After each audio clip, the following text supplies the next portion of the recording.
यही किसी विद्यार्थी का पिलर्स जो होते हैं फाउंडेशन स्टोन्स तैयार करता है।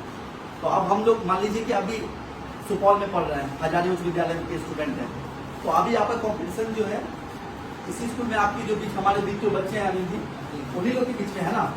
लेकिन जैसे आप 12th पास करिएगा आपको इंडिया लेवल पे कम्पीट करना पड़ेगा।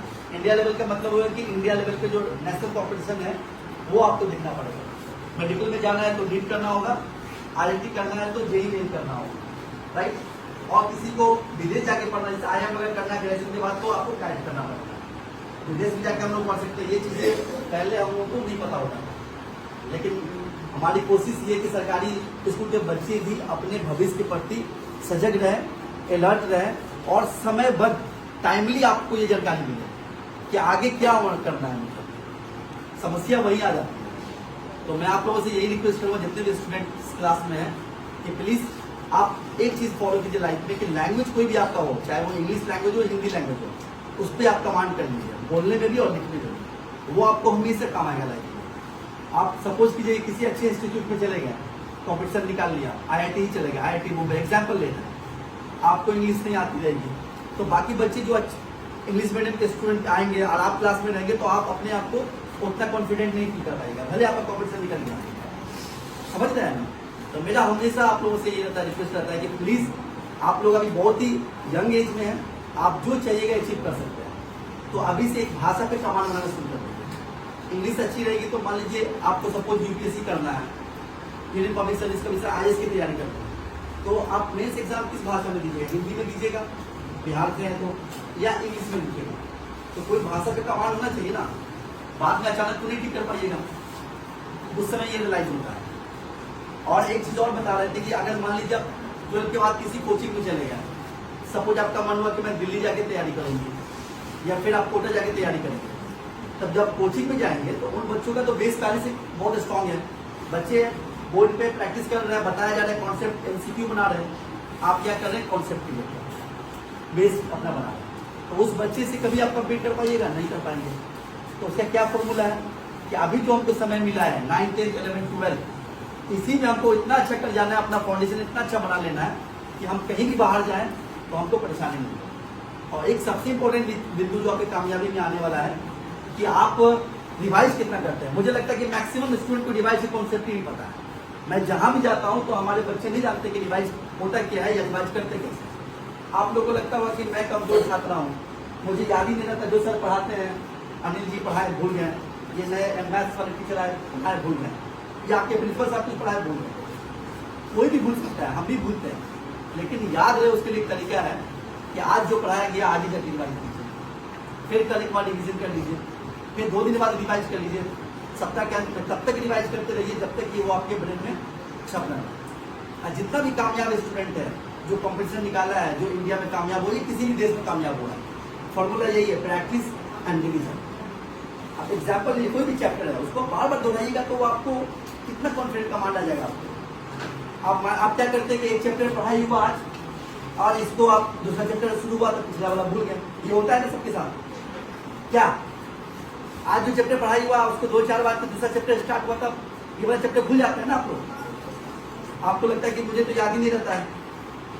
वहीं भी आपकी दोस्त कोई होगी, श्वेता, प्रियंका, आप बोले कि वो उसको तो याद है, तो वो आपको कभी नहीं पता कि वो बार बार अभ्यास कर रही है, सुबह में आके पढ़ रही है, रात में जाके रिवाइज कर रही है, घर पे उसके माँ बाप बोलते हैं बेटा रिवाइज करो। आपको लगता है मैं कमजोर हूँ, वो तेज स्टूडेंट है। तो तेज और कमजोर का कोई कॉन्सेप्ट ही नहीं है। जो बार बार रिवाइज करेगा, अभ्यास करेगा, प्रैक्टिस करेगा, वो तेज है, और जो नहीं करेगा वो कमजोर होगा किसी विषय में। तो आप सब में ही तेज है, समझ रहे हैं। तो आप लोग को लगता है कि हम तेज ही नहीं है, ये भी एक मन में आता है। ये सब जनरल क्वेश्चन जो स्टूडेंट फेस करते हैं, जो मैं आपसे बातें करता हूँ, राइट। इन चीजों का ध्यान रखिएगा तो आगे आने वाले टाइम में बहुत अच्छा रहेगा। जिस विषय को भी पढ़िए, ज्योग्राफी पढ़ना है तो मैथ्स इतने अच्छे से पढ़िए, मैथ्स की जानकारी बहुत अच्छे से होनी चाहिए। अब मैथ्स पढ़ रहे हैं तो मैथ्स में 2-4 चीजें ध्यान रखिएगा, बहुत ज्यादा नहीं है, सिंपल है कि आप स्क्वायर जो है ना 50 तक का याद कर लीजिए। वर्ग होता है ना, वर्ग 2 तो वो 50 तक याद कर लीजिए। एक होता है घन, क्यूब, वो 15 तक याद कर लीजिए। और जो भी बुक में फॉर्मूला दिया हुआ है उसको एक जगह डायरी में नोट करके उसको याद कर लीजिए। और टेबल जिसको बोलते हैं पहाड़ा, 20 तक याद कर लीजिए। अब ये करके देखिए, आपको मैजिक, आपके अंदर चमत्कार फील होगा। आपका कैलकुलेशन इतना फास्ट हो जाएगा, जैसे स्क्वाड याद है, हर जगह आपको एलसीएम ये सब करने में वो सब यूज होता है। कहीं का कैलकुलेशन कीजिएगा आपको वो वर्ड वाला याद हो जाएगा, क्यों बोला गया है 15 का पावर 3 कितना होता है, 11 का पावर 3 कितना होता है, समझ रहे हैं? अच्छा, तो कहने का 15 तक याद हो जाएगा तो आपको कैलकुलेशन करने बहुत फास्ट हो जाएगा। और जो एग्जाम्पल में दिया हुआ है उसको भी आप बार बार प्रैक्टिस कर लीजिए, उदाहरण होता है ना बुक में, उसको बनाने से भी 50-60% परसेंट क्लियर हो जाएगा। और जो बच जाता है, हमारे सबसे टैलेंटेड टीचर्स हैं, अच्छे हैं, योग हैं, ऊर्जावान हैं, उनसे पूछ लीजिए, बाकी वो तो क्लास में आपको बताते हैं।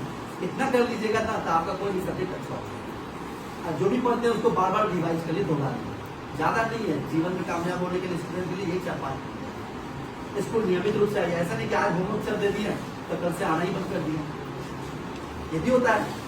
कई स्कूल में ऐसा हो रहा है कि बच्चे को सर होमवर्क देते हैं, चेक करते हैं, सख्ती करते हैं तो वो नहीं आते हैं, तो फिर आपका कैसे विकास होगा? बताइए, आप कैसे अच्छे स्टूडेंट होंगे? डिसिप्लिन नहीं है। डिसिप्लिन का मतलब वो अनुशासन कि आप नियमित रूप से स्कूल आ रहे हैं, अनियमित रूप से आप रिवाइज और पढ़ाई कर रहे हैं। इतना करके देखिए आप you will feel a great change in yourself. एक कोई लैंग्वेज है उसको आप कमांड करें। बाकी कंप्यूटर का जमाना है, यार ये all in the computer is, computer भी थोड़ा थोड़ा देख लीजिए। एमएस एक्सेल क्या होता है, पावर पॉइंट क्या होता है, एमएस वर्ड क्या होता है, फाइल को रिनेम कैसे करते हैं, सेव कैसे करते हैं।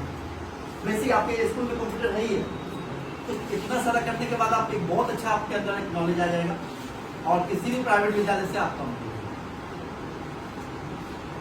क्या जो बोर्ड समझ आ रहा है ना, ऐसा करके देखिए आपको बहुत चेंजेस आ जाएगा। क्योंकि मैं खुद ये सब चीजें एक्सपीरियंस किया हूँ, वही आपको बता। मैं खुद जवाहरलाल नेहरू यूनिवर्सिटी का स्टूडेंट रहा हूँ, टाटा में काम किया है, विप्रो में काम किया है, लास्ट 6 ईयर से आपके साथ एजुकेशन डिपार्टमेंट एज ऑफिसर आपके लिए काम किया। तो जो मेरे अंदर नॉलेज था, मैं हर दिन अपने नॉलेज को बांटता हूँ, लुटाता हूँ, आप लोगों के साथ साझा करता हूँ। और हर दिन मुझे लगता है मुझे सेटिस्फेक्शन मिलता है। वैसे बच्चों के साथ अपनी इन्फॉर्मेशन साझा करना और जिस बच्चे को पता नहीं, उनके माँ बाप उतना अच्छा से उनको पता नहीं। तो इसलिए जितने हमारे टीचर्स हैं बहुत यार मोस्ट टैलेंटेड, इनका आप उपयोग कीजिए, इनसे आप विद्या ग्रहण कीजिए, रिस्पेक्ट कीजिए, इनसे ज्ञान लीजिए कि सर हमको बताएंगे। अब प्रत्येक दिन आइए, इतना कर लीजिएगा तो I think you all will go excel in your life. ठीक है, तो जो भी कमियां उस पर आप वर्क कीजिए और नेक्स्ट टाइम अगर समय मिलता है तो फिर हम आके कुछ आपसे बात करेंगे। ठीक है।